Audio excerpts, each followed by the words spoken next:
और मीरा द्वारा अपने अधिकारों की पहली बार बात करने के कारण अन्याय के विरुद्ध पहली सत्याग्रही महिला किसको बताया है? मीरा। बोला कि 15वीं 16वीं सदी में कोई महिला अपने अधिकार की बात शायद ही करी होगी। पहली बार मीरा ने ये कहा था कि मेरा जीवन है और मुझे क्या करना क्या नहीं करना मैं देख लूंगी, तो ये महात्मा गांधी ने कहा था। तो ये तो बेसिक बातें हैं मीरा की, जो हर आदमी को लगभग पता होनी ही चाहिए। अब हम मीराबाई के इतिहास को समझते हैं। मीराबाई से संबंधित कुछ महत्वपूर्ण स्थल आपको याद रखने हैं। जैसे उदाहरण के लिए सबसे पहला स्थान बना हुआ है कुड़की। कौन सा याद रखना है? कुड़की। कुड़की में मीराबाई का क्या हुआ था? जन्म। कुड़की में मीराबाई के नाम पर एक किला बना रखा, किले का नाम क्या है? मीरागढ़।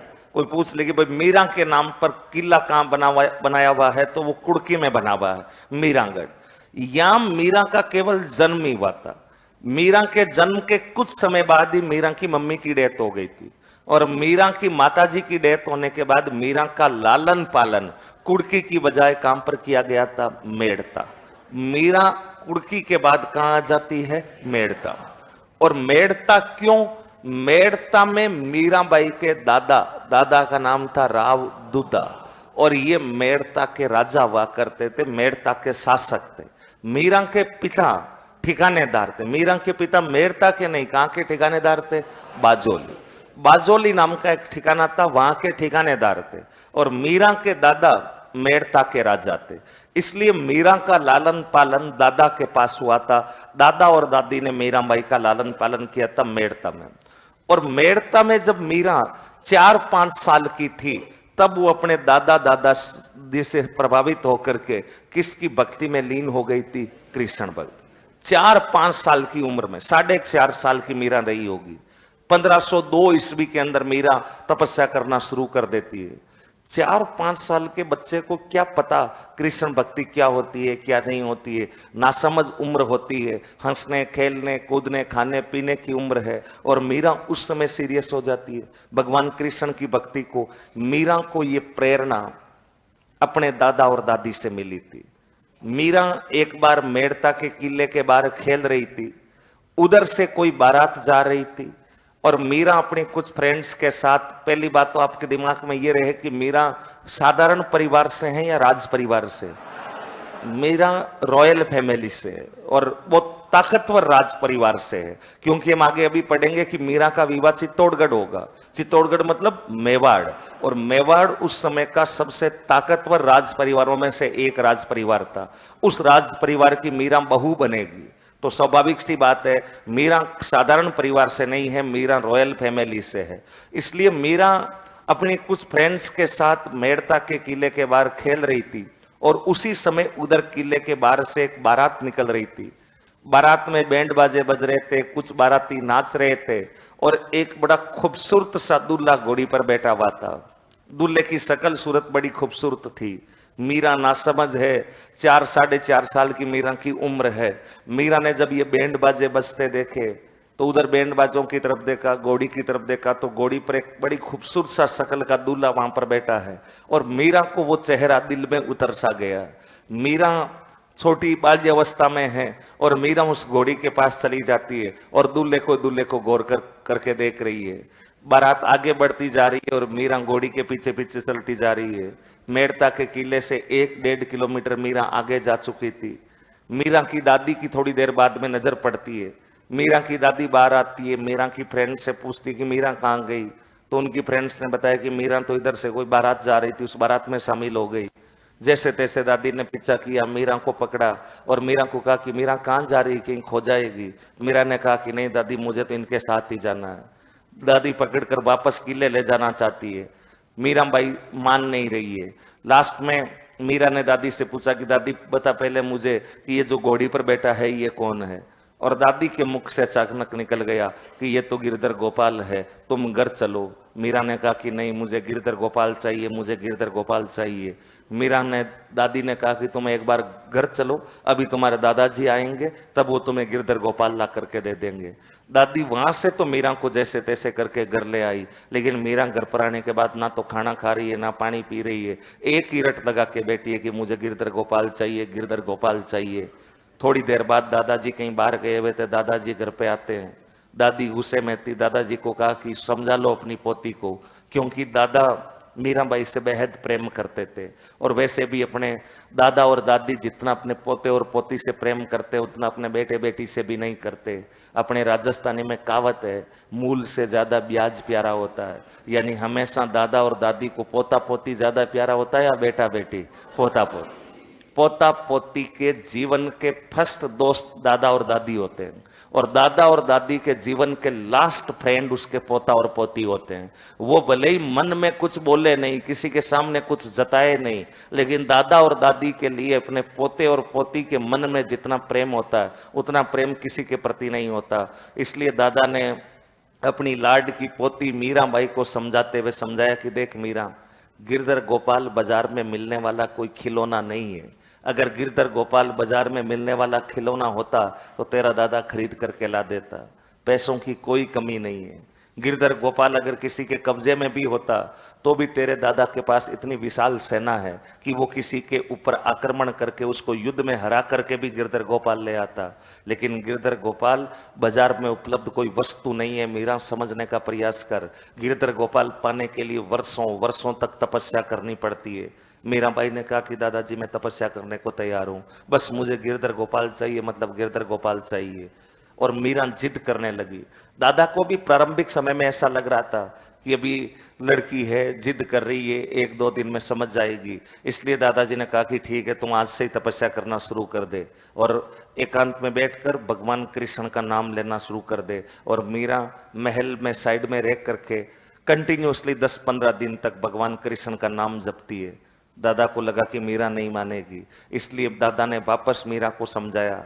मीरा को समझाने के बाद भी मीरा कृष्ण भक्ति की जिद पर अड़ी रही। और लास्ट में दादाजी ने मीरा को कहा कि मीरा, ऐसा करता हूं, तुम्हारे लिए एक सेपरेट मंदिर बनवा देता हूं और उसी मंदिर में तुम रहा करो, वहीं पर पूजा पाठ करो, वहीं पर संगीत कीर्तन करो। मीराबाई ने कहा कोई दिक्कत नहीं है। और मीरा के दादा ने मीरा के रहने के लिए मेड़ता के अंदर एक प्रसिद्ध मंदिर बनवा दिया। उस मंदिर का नाम है चार भुजा नाथ मंदिर। मीरा चार भुजा नाथ मंदिर मेड़ता के अंदर रहती, वहीं तपस्या करती रही। धीरे धीरे वक्त बीता गया, मीरा बड़ी होती गई, समझदार होती गई। और जैसे जैसे मीरा की समझ बढ़ती गई वैसे वैसे कृष्ण के प्रति उनकी आस्था और बढ़ती गई। मीरा बड़ी होती है, मीरा 18 साल की हो जाती है। मीरा का जन्म 1498 में हुआ था और मीरा 18 साल की कब हो जाती है? 1516। राजस्थान में 21 का छोरा 18 की छोरी, तभी बांधो ब्याह की डोरी। राजस्थान में 18-21 होते ही ब्याह की क्या बांधी जाती है? डोरी। 21 का छोरा 18 की छोरी, तब बांधो ब्याह की डोरी। मीरा का 1516 ईस्वी के अंदर विवाह करवा दिया गया। हालांकि दादा इस बात को जानते थे, लेकिन परिवार के अन्य लोगों का भी दबाव था। दादा ने मीरा को समझाया, बोला कि मीरा, मैं तो चाहता था कि तुम कंटिन्यू तपस्या करो, लेकिन अब इतना सामाजिक दबाव है कि तुम्हारा विवाह करना पड़ेगा। मीरा ने कहा कोई बात नहीं दादा, मैं आपके किसी फैसले को इनकार नहीं कर सकती। आप मेरे लिए सब कुछ हो, आपने जो डिसीजन लिया है मैं उसके साथ हूं। फाइनली मीरा का विवाह कर दिया जाता है। मीरा का विवाह बताओ कौन से गढ़ में होता है? चित्तौड़गढ़। और चित्तौड़गढ़ में उन दिनों जो मेवाड़ के महाराणा थे उनका नाम था सांगा, राणा सांगा। 1509 से लगाकर 1528 तक मेवाड़ की कुर्सी पर कौन रहे थे? सांगा। सांगा के 4 बेटे थे।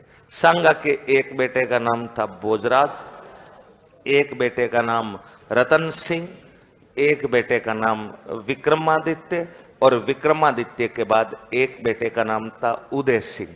विक्रमादित्य के बाद एक बेटे का नाम उदय सिंह। मीरा का विवाह जिस बेटे से हुआ उस बेटे का नाम है भोजराज। मीराबाई का विवाह राणा सांगा के बेटे भोजराज से हुआ। भोजराज से विवाह के बाद मीरा मेड़ता से चित्तौड़गढ़ आ जाती है, चित्तौड़गढ़ में ही रहती है। और चित्तौड़गढ़ में मीरा ने आते ही भोजराज जी को ये बताया कि देखिए भोजराज जी, मैं भगवान कृष्ण को अपना पति मान करके पूजती हूँ, उन्हें ही अपना पति मानती हूँ, और मैं चाहती हूँ कि मैं ये तपस्या कंटिन्यूअसली आगे करती रहूँ। इसलिए मेरे किसी भी प्रकार के कार्य में यहाँ कोई बाधा नहीं आनी चाहिए, किसी प्रकार के मेरे निर्णयों में इंटरफेयर नहीं होना चाहिए। भोजराज जी मेरी तरह बेहद सज्जन आदमी थे, इसलिए भोजराज जी ने ये कहा कि आप निश्चिंत रहें, मेरी तरफ से कभी भी आपके व्यक्तिगत जीवन में कोई इंटरफेयर नहीं होगा। अपने चित्तौड़गढ़ में भगवान कृष्ण का एक बड़ा मंदिर बना हुआ है, तुम वहां पर बैठ करके तपस्या कर सकती हो। और मीराबाई चित्तौड़गढ़ में एक बड़ा मंदिर था, उस मंदिर का नाम ही है कृष्ण मंदिर। कालांतर में इस मंदिर का नाम बदल कर क्या कर दिया गया, मीरा मंदिर। ये मंदिर राणा कुंभा के काल में बन गया था, बहुत पुराना मंदिर था।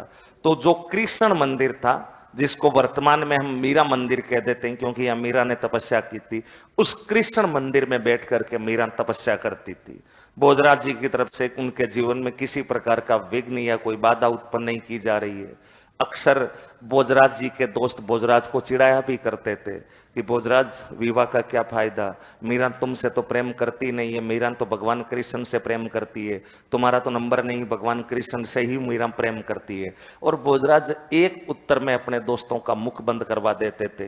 भोजराज कहा करते थे अपने दोस्तों को कि तुम्हें क्या दिक्कत है, मेरा तो सौभाग्य है कि मेरी नाम भगवान कृष्ण के नाम के साथ कंपेयर किया जा रहा है। तुम्हारे जैसे लोग चाय की थड़ी पर बैठकर, कोचिंग के बाहर खड़े होकर, गलियों में खड़े होकर बस एक ही बात करते हुए नजर आते हैं कि मीरा भोजराज से प्रेम करती है या मीरा कृष्ण से प्रेम करती है। मेरे नाम की तुलना तो कृष्ण के साथ हो रही है, इससे बड़ा मेरा सौभाग्य क्या हो सकता है। मीरा ने भी प्रेम किया तो किसी एरे गेरे से तो किया नहीं है, डायरेक्ट भगवान कृष्ण से ही किया है, और मेरा नाम कृष्ण के साथ जुड़ के आ रहा है। तुम लोग बातें करते हो कि भोजराज से मीरा ज्यादा प्रेम करती है कृष्ण से, कृष्ण के साथ मेरा नाम जुड़ना ही अपने आप में सौभाग्य है। और इस उत्तर को सुनने के बाद भोजराज के दोस्त अक्सर चुप हो जाया करते थे।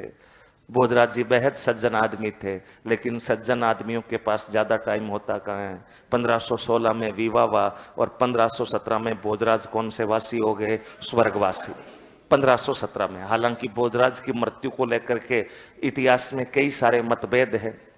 कुछ लोगों का यह मानना है कि मीरा का सुहाग 7 वर्ष का रहा था, यानी भोजराज की मृत्यु 1523 में हुई थी। एक दो इतिहासकार ऐसा भी लिखते हैं कि भोजराज खानवा के युद्ध में लड़ते हुए शहीद हुए थे। अगर खानवा के युद्ध में शहीद हुए थे तो फिर 1527, इसका मतलब 16 में शादी हुई, 27 में शहीद हुए, मतलब विवाह के कितने वर्ष तक भोजराज जीवित रहे थे, 11। लेकिन हमारे लोक साहित्य में, हमारे भजनों में यह बताया जाता है कि 1517 के अंदर भोजराज की डेथ हो गई थी। हमें अभी 1517 ही मान के चलना है। हालांकि एक मत नहीं है, मृत्यु को लेकर विरोधाभास की स्थितियां हैं, लेकिन 1517 में भोजराज की मृत्यु हो गई क्योंकि बेहद सज्जन आदमी थे। सज्जन आदमियों के पास ज्यादा टाइम होता कहाँ है, भोजराज चले गए। भोजराज जी जाने के बाद भी मीरा कृष्ण मंदिर में बैठकर पूजा पाठ करती रही थी।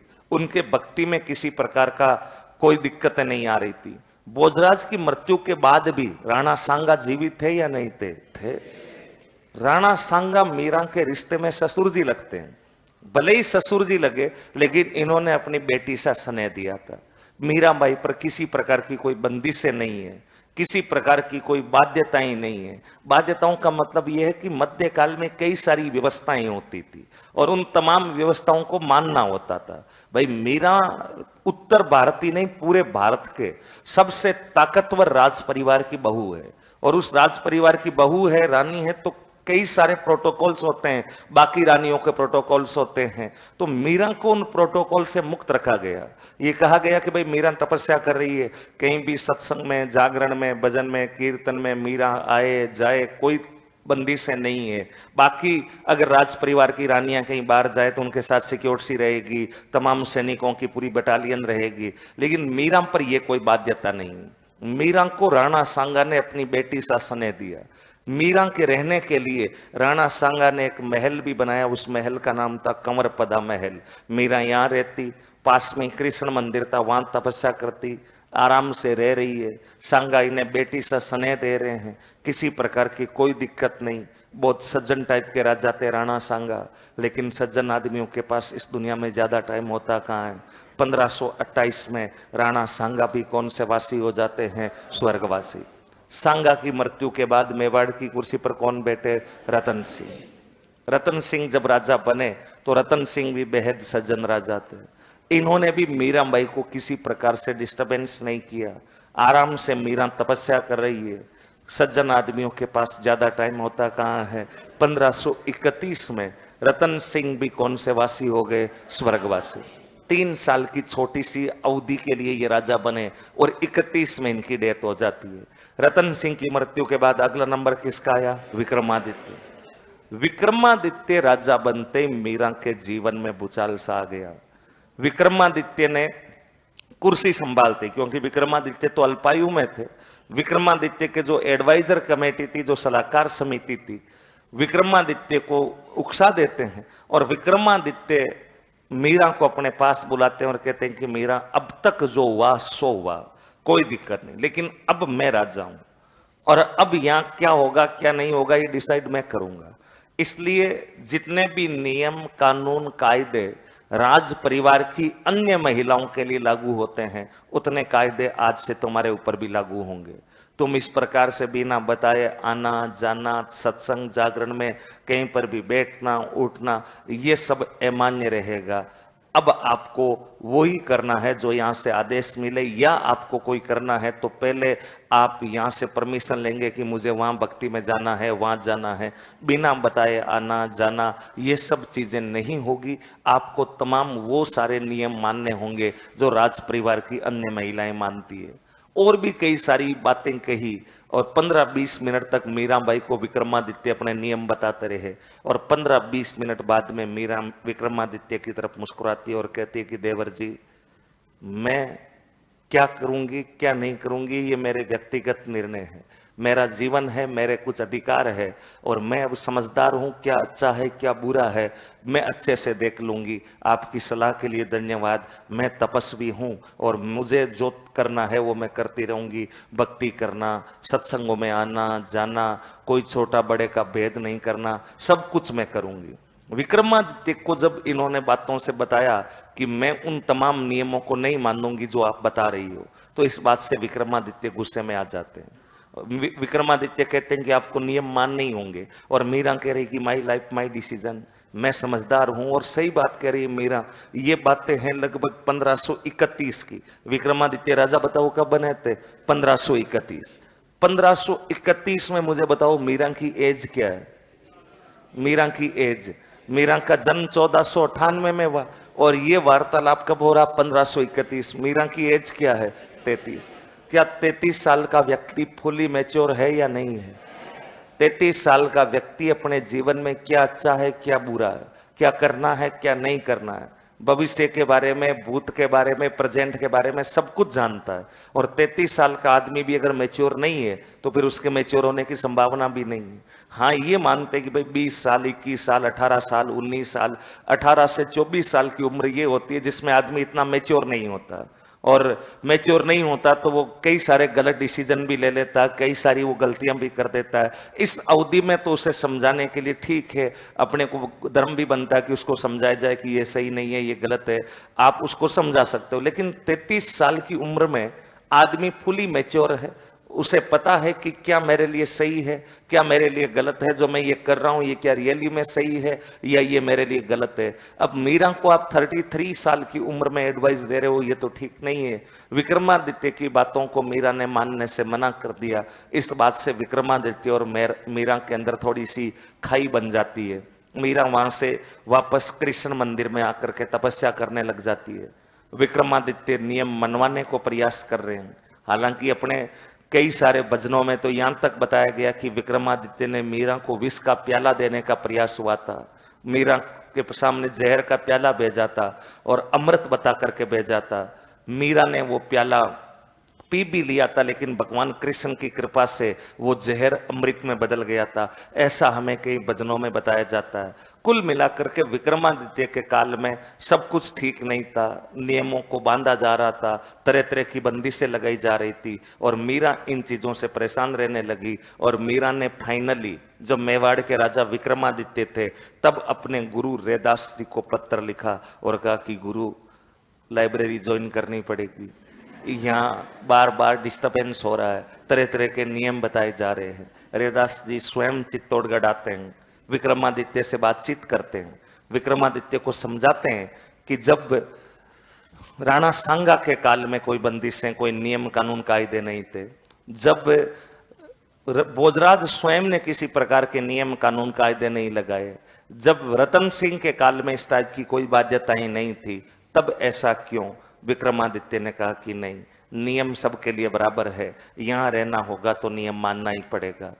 तमाम समझाइशों के बाद भी जब बात नहीं बनी तो फाइनली मीराबाई ने चित्तौड़गढ़ छोड़ने का निर्णय ले लिया और मीरा चित्तौड़गढ़ छोड़ करके पुष्कर आ जाती है।